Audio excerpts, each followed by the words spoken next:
Begini ya, ini kan fikih sosial ya. Saya jawab, ini memang harus pakai fikih, nggak pakai rasa. Saya ulang lagi, pakai fikih, nggak pakai rasa.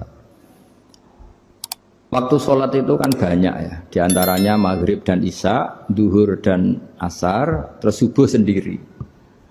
Ya, ben sampean belajar fikih, orang belajar tasawuf ya. Nah, kalau subuh itu tidak ada toleransinya kalau waktunya sudah tinggal 10 menit karena tidak ada jamak. Ya, tidak ada apa? Jamak. Sehingga misalnya kalau kamu ngojek waktu tinggal 10 menit ya harus sholat. Tapi kalau sekedar dengar azan ya, ini penanyanya kayaknya itu teman kamu, jadi fikihnya kayak kamu, gak jelas. Azan itu kan bukan akhir waktu sholat.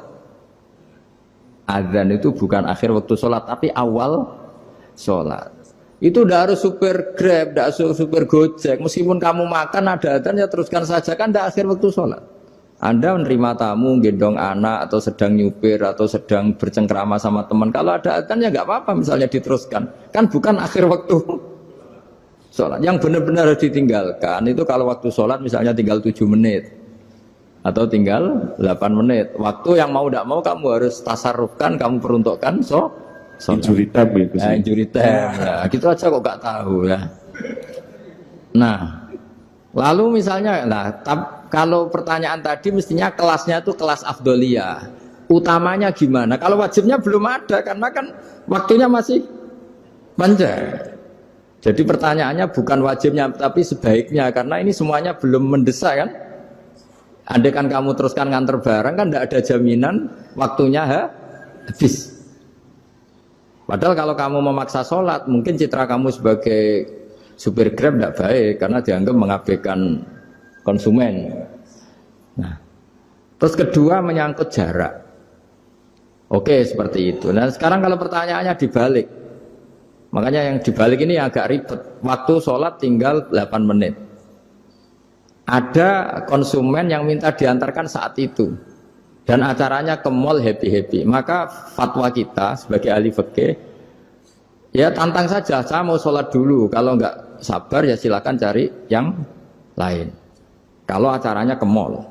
Tapi kalau acaranya kelahiran atau transfusi darah atau mau nganterin darah ke pasien yang sudah koma, maka kita langsung, karena ibadah sosial itu didahulukan mengalahkan ibadah yang haknya Allah, karena Allah itu zat yang tidak butuh ibadah kalian.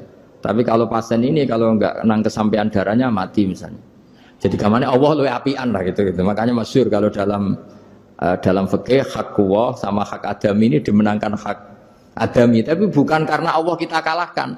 Allah tidak butuh itu semua gitu. Jadi dikalahkan tapi bukan karena kalah, justru karena tidak butuh. Ya ibarat gini lah, Allah itu saking baiknya. Baiknya Allah kan pasti di atas orang tua kita. Itu pasti saya ulang lagi. Baiknya Allah pasti di atas orang tua kita. Orang tua kita saja baik, apalagi Allah. Misalnya orang tua kamu butuh uang 5.000. Adik kamu butuh uang 5.000. Adik kamu yang kecil atau ya. Kira-kira orang tua kamu itu nyuruh dikasihkan beliau apa ke adik kamu? Kira-kira saja. Ke adik kamu. Nah Allah itu saking baiknya. Hal yang terkait Allah, misalnya tadi sholat tepat waktu sama ibadah sosial itu disuruh ibadah sosial karena ini kalau nggak kesampaian transfusi darahnya atau apalah atau kamu dokter yang harus mengurus operasi waktunya tinggal 5 menit kamu harus ngoperasi pasien dulu karena Allah bisa menerima sholat kamu. Nah tak terangkan lagi ini fikih terus. Lalu sholat yang apa? Kalau sholat itu antara maghrib dan isya dan nanti yang terlambat itu maghrib, kita ngikuti ulama yang mengatakan jika ada darurat maka maghrib dan isya boleh dijamak meskipun tidak atas nama pergi. Kan jarak kamu kan tidak jarak masafatu qasrin. Artinya apa? Misalnya saya dokter harus operasi, waktu saya tinggal 8 menit mau maghrib, ternyata harus ada operasi. Kalau saya nggak nangani mati, saya harus operasi. Dan nanti waktu saya maghrib habis itu tidak harus dikatakan qadha atau yang mengeluarkan maghrib dari waktunya.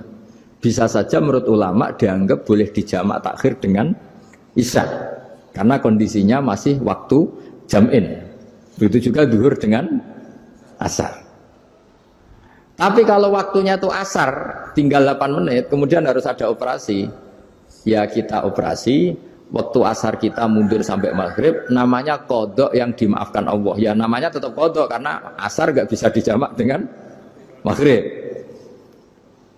Jadi ini fikih ya, jadi jawabnya harus jelimet. Jadi saya ulang lagi ya, tadi kan pertanyaannya dengar adzan.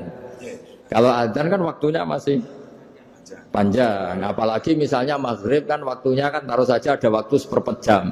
Ternyata andaikan kamu antar hanya butuh waktu 7 menit, kan nggak ngefek sama sekali. Saya nyanda. Nyanda. Gitu.